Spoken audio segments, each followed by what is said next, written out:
So guys, দেখো আমরা হেলান যাচ্ছি এখন আমাদের রাস্তা দিয়ে।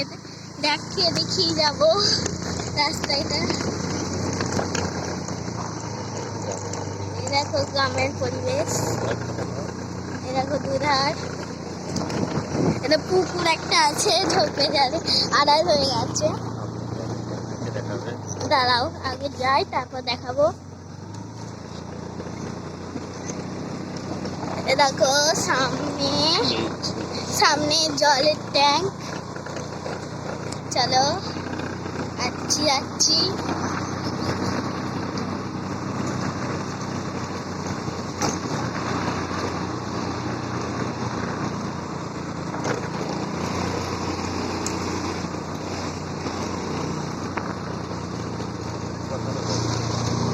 দেখো এটা সরু রাস্তা, অনেকটা সামনে লরি, আস্তে ধীরে ধীরে যেতে হবে। লরি নয়, কি বলে ট্রলি না ভ্যান না ঠেলা গাড়ি। দেখো বাড়িটা কত সুন্দর, লেখা আছে স্টিগনোবিলস লেখা ছিল।